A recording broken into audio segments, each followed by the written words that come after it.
Hey everybody. Oh god, the bush is back again. Has this grown? Or is it just further out? Oh, this feels like a bad... No, that was a bad idea. Bad idea! Terrible. Terrible idea.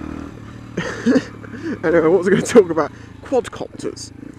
To a lot of people, and do listen to this, it isn't just talking about sort of quadcopters in the sense, you know, toys that people play with. This is talking about more sort of far-reaching implications and possible changes in the law and the impacts I think that might have. Basically, if you don't know, a quadcopter, a multi-rotor, is one of those drones, they're also known as, you know, 4 blades on it, a bit like a helicopter with 4 blades, you know. Sometimes they've got 3, sometimes they've got more, it all depends on what it's doing. Some people may think of them as a toy, but as a piece of technology, I think they are a standout thing in my lifetime as a piece of technology which has far-reaching implications and is a big thing. It's not just a toy. Because having the ability to have a flying platform with a camera on it to look for survivors in, you know, in rescue situations, if people are lost on mountains, search and rescue, you know, all these sorts of things. I can't think of another technology that can beat its cheapness and everything. I mean, yes, there's little helicopters and stuff, but they haven't got the stability or the automated control. I don't think you can automatically control a helicopter nearly as well as you can a quadcopter. I mean, they've even got quadcopters now controlled by computers. I've seen this. This is fucking brilliant. You know the motion tracking systems they use for films, so they stick little balls all over people and then they can see what they're doing. Well, in a room you can have quadcopters with motion trackers on them, and the computer can control them. They can control them so well that you can balance a glass on top of it and it will swing the thing around the room and it will not fall off. Equally, they've got them to throw sticks to each other. Balance a stick, you know, like at the end of your finger, balance it perfectly, just perfectly. You got to swing side to side, move around, and they can even get it to throw it from a sort of, you know, a balanced position through the air onto another one that then lands and keeps it in a balanced position. Incredible. I mean, fuck me, that is amazing. And obviously, yes, it's an expensive hobby. I'd love to get into the hobby, but unfortunately I can't afford to go beyond the little cheapy ones. But they're fun, you know. But there are laws surrounding using them in this country.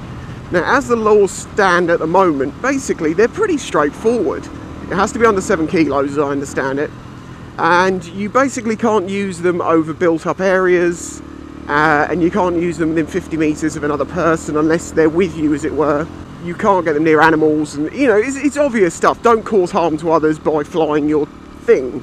Now, obviously, you can also then attach a camera to these things, and that then turns it from being like one of these small aircraft, I think as it's classed, into being a unmanned surveillance aircraft. And obviously, there's laws that come with that as well. Now, photography and filming in public, thankfully, is legal.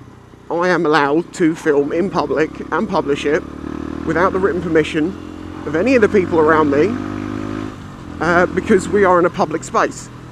It's a good way of it being. It means photographers can go out and take pictures and not have to worry about people trying to sue. Although actually, it does seem like an invasion of privacy, because technically, if you're in a public place, a photographer could take a picture of you from, you know, like across the park, and there's nothing you can do about that. It's completely legal.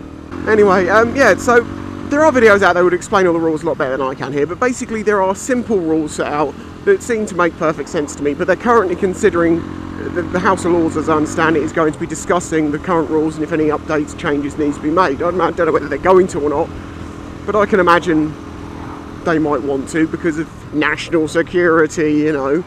I mean, there was one guy who actually got prosecuted for using one because he was flying it over an area which just happened to have a nuclear sub-base in it.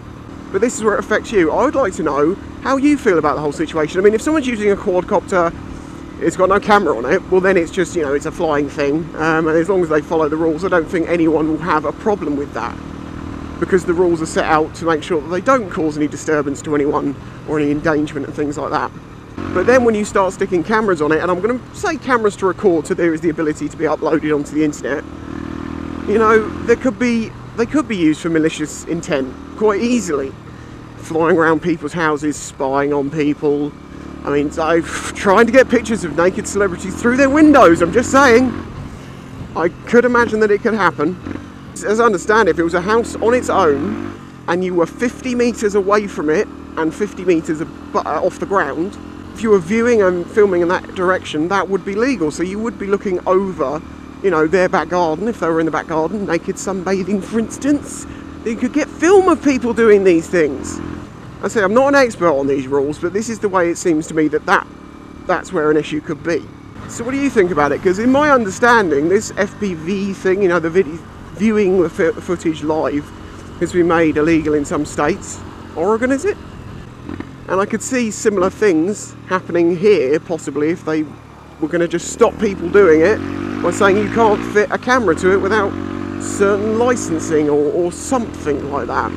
Or they'll straighten the rules in such a way that you're going to have to basically fly it in the middle of nowhere for it to be legal. And the reason I say I think there's bigger implications in this is because if the government did go down that line and say that, you know, they put laws in such a way that it really restricts the use of them, and the way that it's taken off as a hobby these days would be, you know, curbed considerably, that's going to have an impact on the makers of these things.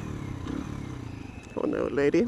Now, as I say, with them developing it, it's really good because it basically means people's hobby is paying to evolve the machine, and that in turn will lead to breakthroughs and, you know, future technologies which can be implemented and used for the greater good. Ah, the greater good. Bloody jugglers. Anyway, I really do think that, you know, it's got more to give, this technology, and it's got some great things to offer. I mean, just imagine. I mean, they've got these, like, you can command them to fly themselves in patterns and work together. Say, for instance, that missing airliner, when they were doing the sea surface searching, I'm pretty sure that it wouldn't be too difficult. Okay, wind and stuff and range might be an issue, but to have them, say there was a ship out there, to have groups of them flying off, scanning the sea, and it's so cheap compared to having physical people and helicopters and planes up there looking with their own eyes. And obviously that's just one example.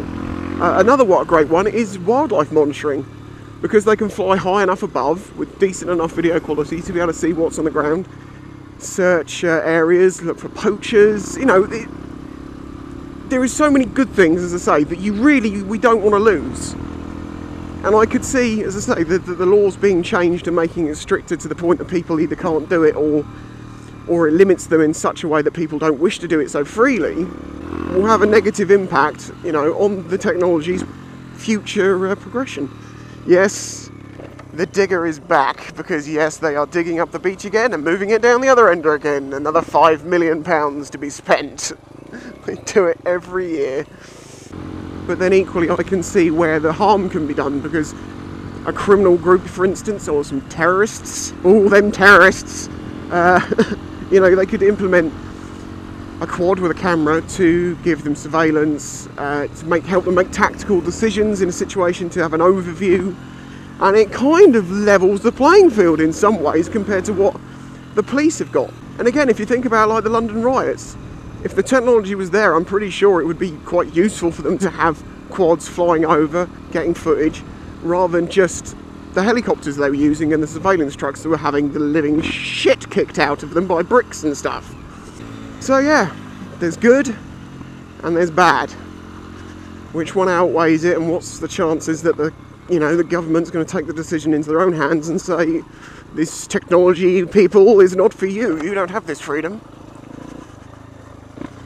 I mean, it may surprise us. Maybe they'll keep the original laws, which seem very fair and understanding, and mean that the hobby itself can continue quite freely.